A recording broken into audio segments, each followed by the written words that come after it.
Student next हमारे पास है physical and atomic properties. ठीक है, तो फिजिकल एंड एटॉमिक प्रॉपर्टीज में अब हम नेक्स्ट जो डिस्कस करेंगे वो करेंगे आयोनाइजेशन एंथैल्पी। ठीक है, थर्ड पॉइंट हमारे पास क्या होगा, आयोनाइजेशन एंथैल्पी। ठीक है, आयोनाइजेशन एंथैल्पी का मतलब क्या होता है student, minimum amount of energy that is required to lose the electron to form a gaseous neutral atom, यानी कि जो जितनी अमाउंट ऑफ एनर्जी चाहिए किसमें चेंज करने के लिए, गैसियस न्यूट्रल एटम बनाने के लिए, उसे हम क्या कहते हैं, आयोनाइजेशन एंथैल्पी कहते हैं। तो स्टूडेंट आपको पता है कि फ्लोरीन, हम बात कर रहे हैं हैलोजन फैमिली की, किसकी बात कर रहे हैं, हैलोजन फैमिली की बात कर रहे हैं। तो top to bottom size increase होता है तो आयोनाइजेशन एंथैल्पी क्या होगी, डिक्रीज होगी। Size increases, ionisation enthalpy decreases, क्योंकि आयोनाइजेशन एंथैल्पी हम हमेशा किसके ऊपर डिपेंड करती है, साइज के ऊपर डिपेंड करती है। किसके ऊपर डिपेंड करती है, साइज के ऊपर डिपेंड करती है। अगर साइज बढ़ेगा तो आयोनाइजेशन एंथैल्पी जो है वो कम होती चली जाएगी। समझ में आया। और न्यूक्लियर चार्ज क्या होगा, डिक्रीज होगा। न्यूक्लियर चार्ज क्या होगा, डिक्रीज, न्यूक्लियर चार्ज डिक्रीजेस। एक स्टूडेंट एक चीज का ध्यान रखेंगे कि जब टॉप टू बॉटम मूव करते हैं ना तो इलेक्ट्रोपॉजिटिव कैरेक्टर इंक्रीज होता है। क्या होता है, इलेक्ट्रोपॉजिटिव जो है कैरेक्टर इंक्रीज होता है। अब आयोडीन जो है वो क्वेश्चन अराइज होता है कि आयोडीन जो है वो इलेक्ट्रोपॉजिटिव कैरेक्टर क्यों शो करता है। आयोडीन क्यों शो करता है, क्योंकि इसके पास जो है आई पॉजिटिव बनाने की टेंडेंसी है। आयोडीन के पास क्या है, iodine has tendency to form I positive. Iodine के पास क्या टेंडेंसी है, to form I positive. I positive बनाने की टेंडेंसी है। ठीक है, इस वजह से ये क्या शो करता है, इलेक्ट्रोपॉजिटिव कैरेक्टर को शो करता है। और आपको पता है इलेक्ट्रोपॉजिटिव कैरेक्टर का मतलब क्या होता है, लूज करना, इलेक्ट्रॉन को लूज करने की टेंडेंसी है। मतलब कि जैसे जैसे साइज बड़ा होता जा रहा है तो लूज करने की टेंडेंसी क्या होती जा रही है, इंक्रीज होती जा रही है। तो आयोडीन जो है वो आई पॉजिटिव आयन बनाता है क्योंकि उसके पास क्या है, लूज करने की टेंडेंसी है। जब वो लूज करने की टेंडेंसी है तो इसका मतलब वो क्या बना सकता है, इलेक्ट्रोपॉजिटिव आयन की फॉर्मेशन कर सकता है। Clear student, is that clear to everyone. Next हमारे पास आता है ऑक्सीडेशन स्टेट। नेक्स्ट पॉइंट क्या आता है स्टूडेंट, ऑक्सीडेशन स्टेट। ठीक है, अब आपको पता है कि मेनली जो है ये हैलोजन फैमिली जो है -1 ऑक्सीडेशन स्टेट को शो करते हैं, क्योंकि आपको पता है कि ये स्टेबल होना चाहते हैं। स्टेबिलिटी के लिए इनको सिर्फ किसके, एक इलेक्ट्रॉन की रिक्वायरमेंट होती है गेन करने के लिए। तो ये क्या शो करते हैं, generally shows -1 oxidation state, generally shows -1 oxidation state. लेकिन स्टूडेंट कुछ हैलोजन जो हैं वो +1, +3, +5, +7, कौन कौन सी, +1, +3, +5, +7 ऑक्सीडेशन स्टेट भी शो करते हैं। क्या करते हैं, +1, +3, +5 भी ऑक्सीडेशन भी शो करते हैं, क्योंकि ये किसकी वजह से, s और p ऑर्बिटल के जो इलेक्ट्रॉन है वो एक्साइट कर जाते हैं due to excitation of s and p orbital electron, s and p orbital electron. ठीक है स्टूडेंट, समझ में आया। किसमें, इनटू डी सबशेल, किसके अंदर एक्साइट कर जाते हैं, डी सबशेल के अंदर एक्साइट कर जाते हैं। समझ में आया सबको कि ये क्या शो करते हैं, ऑक्सीडेशन स्टेट शो करते हैं। समझ में आया स्टूडेंट। नेक्स्ट अगर हम बात करते हैं तो हम बात करते हैं इलेक्ट्रोनेगेटिविटी की। इसके बारे में बात करेंगे, इलेक्ट्रोनेगेटिविटी के बारे में। तो स्टूडेंट आपको पता है कि अगर इलेक्ट्रोनेगेटिविटी की अगर हम बात करते हैं तो halogen family is the most electronegative family of the periodic table. किसकी बात कर रहे हैं हम, इलेक्ट्रोनेगेटिविटी, इलेक्ट्रोनेगेटिविटी। ठीक है, तो टॉप टू बॉटम इलेक्ट्रोनेगेटिविटी क्या होगी, इंक्रीज होगी, डिक्रीज होगी। बताएंगे कि क्या होगा अगर हम ग्रुप्स में मूव करते हैं तो स्टूडेंट इलेक्ट्रोनेगेटिविटी की वैल्यू क्या होती है, डिक्रीज होती है। क्या होती है, electronegativity decreases down the group, decreases down the group. क्यों डिक्रीज होती है, क्या रीजन है, साइज इंक्रीजेस। क्या होता है student, size, due to increase in size, due to size, ठीक है। और decrease in nuclear charge and decrease in nuclear charge, decrease in nuclear charge. समझ में आया सबको? Electronegativity decreases down the group due to increase in size and decrease in the nuclear charge. Is that clear? और अगर आप periods की बात करते हैं, ठीक है, किसमें बात करते हैं, टुवर्ड द पीरियड्स अगर आप बात करते हैं तो स्टूडेंट इलेक्ट्रोनेगेटिविटी जो है वो इंक्रीज होती है और fluorine is the most electronegative element of the periodic table.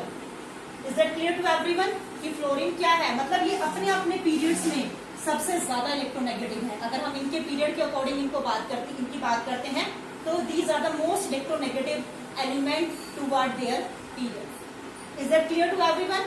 तो नेक्स्ट वन हमारे पास आता है मेल्टिंग एंड बॉइलिंग पॉइंट। क्या आता है? Melting and boiling point. तो स्टूडेंट हम बात कर रहे हैं हैलोजन फैमिली, ठीक है।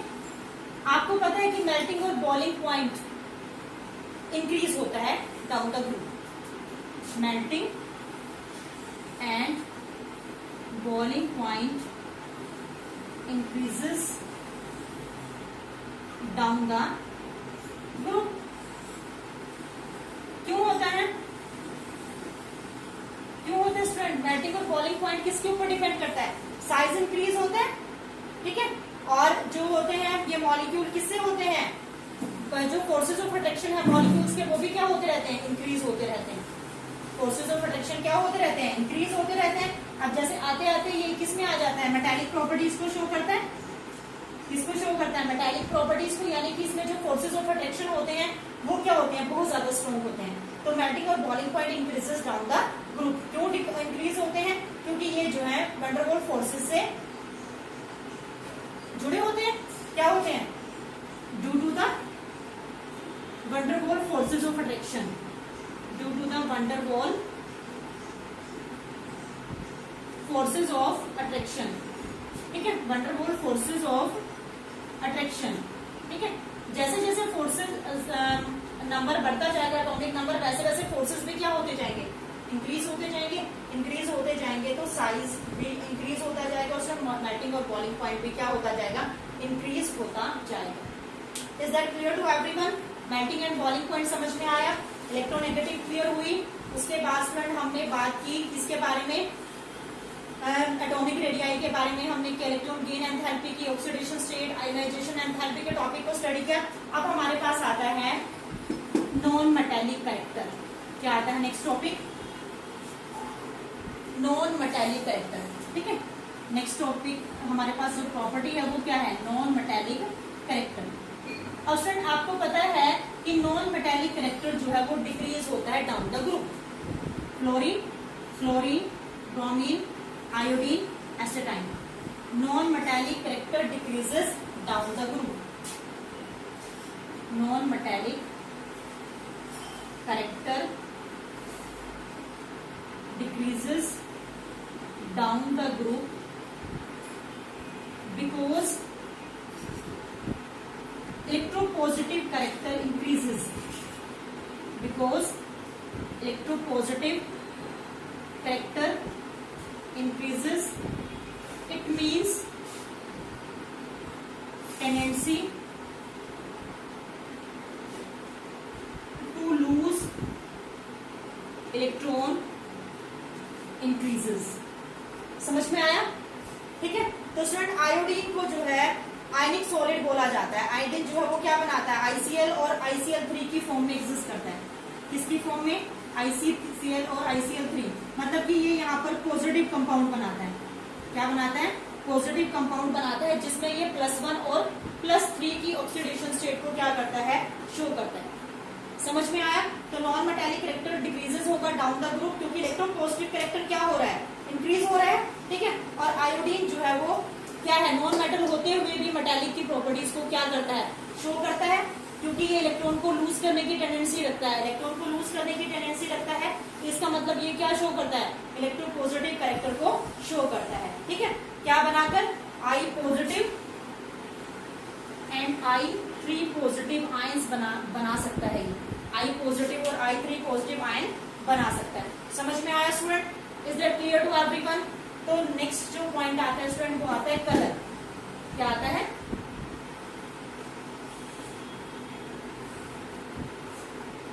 इसको नोट डाउन कर लें फटाफट से, उसके बाद हम कलर का टॉपिक करते हैं। ये स्टूडेंट नेक्स्ट टॉपिक हमारे पास आता है कलर। ठीक है, अब फ्रेंड देखो, इनके पास कोई अनपेयर्ड इलेक्ट्रॉन तो है नहीं, ठीक है, लेकिन फिर भी ये कलर कंपाउंड की फॉर्मेशन करते हैं। ठीक है, कलर कंपाउंड की फॉर्मेशन अगर ये करते हैं तो क्यों करते हैं? ठीक है, तो इसका क्या होगा कि जब इनको एनर्जी, कलर ऑफ हेलोजन जो है वो किसकी वजह से? Charge transfer. किसकी वजह से है? चार्ज ट्रांसफर की वजह से जो है ये क्या करते हैं? एब्जॉर्ब कर लेते हैं एनर्जी को। ठीक है, एब्जॉर्ब करने के बाद इलेक्ट्रॉन एक्साइट कर जाते हैं ground state to excited state, और जब इलेक्ट्रॉन एक्साइट कर जाते हैं ground state to excited state तो उस टाइम पर ये क्या शो करते हैं? कलर का जो है स्पेक्ट्रम शो करते हैं। जैसे कि फ्लोरीन जो है वो शो करता है येलो। कौन सा कलर शो करता है? Light yellow. ठीक है, उसके बाद क्लोरीन जो है वो करता है ग्रीनिश येलो। कौन सा कलर शो करता है? Greenish yellow. ठीक है, Br2 शो करता है रेडिश ब्राउन। Br2 क्या शो करता है? Reddish brown. आयोडीन जो है वो क्या शो करता है? वॉयलेट कलर को शो करता है। तो स्टूडेंट कलर स्पेक्ट्रम इसका जो है, इसके पास अनपेयर्ड इलेक्ट्रॉन नहीं है फिर भी ये कलर स्पेक्ट्रम शो कर रहा है, क्योंकि चार्ज ट्रांसफर हो जाता है, इलेक्ट्रॉन एक्साइट कर जाते हैं from ground state to higher state. ठीक है, जिसकी वजह से, और हमेशा आपको पता है कि जब भी हम चार्ज के बारे में बात करते हैं तो हमेशा आप ये चीज ध्यान रखेंगे, अगर कलर के बारे में बात हो रही है तो कलर में जो इलेक्ट्रॉन है वो क्या कर जाते हैं? एक्साइट कर जाते हैं। ठीक है स्टूडेंट, एक्साइट कर जाते हैं। अब हमारे पास आता है नेक्स्ट टॉपिक बॉन्ड लेंथ। ठीक है, आपको पता है कि अगर टॉप टू बॉटम साइज बढ़ता है तो बॉन्ड लेंथ भी क्या होगी? इंक्रीज होगी या डिक्रीज होगी? क्या होगी स्टूडेंट? बॉन्ड लेंथ हमेशा साइज के ऊपर डिपेंड करती है। किसके ऊपर डिपेंड करती है? साइज के ऊपर। ठीक है, bond length is directly proportional to size. आपको पता है कि टॉप टू बॉटम साइज बढ़ता है, टॉप टू बॉटम क्या होता है? साइज इंक्रीज होता है, तो क्या होगा? बॉन्ड लेंथ भी बढ़ेगी ना, साइज के डायरेक्टली प्रोपोर्शन है। अगर साइज बढ़ रहा है तो क्या होगी? बॉन्ड लेंथ भी जो है वो इंक्रीज होगी। तो बॉन्ड लेंथ जो है वो टॉप टू बॉटम। और स्टूडेंट आपको पता है कि ये सारे के सारे, क्लोरीन है, ब्रोमीन है, आयोडीन है, सब I2 की फॉर्म में एग्जिस्ट करते हैं एक्सेप्ट एस्टेटाइन। इसकी फॉर्म में these are the diatomic molecule, but astatine is not a diatomic molecule. ये डाई एटॉमिक मॉलिक्यूल की फॉर्म में एग्जिस्ट नहीं करता। Is that clear to everyone student? उसके बाद स्टूडेंट हमारे पास आता है कि स्टैंडर्ड रिडक्शन पोटेंशियल। ये लास्ट फिजिकल प्रॉपर्टी है, एटॉमिक प्रॉपर्टी है। क्या आता है? Standard reduction potential. Standard reduction potential. तो स्टूडेंट आप एक चीज का ध्यान रखेंगे, जितना साइज बढ़ेगा ना उतना ही रिडक्शन पोटेंशियल भी कम होता चला जाएगा। ठीक है, यानी कि जो रिडक्शन पोटेंशियल है वो इनवर्सली प्रोपोर्शन है किसके? साइज की।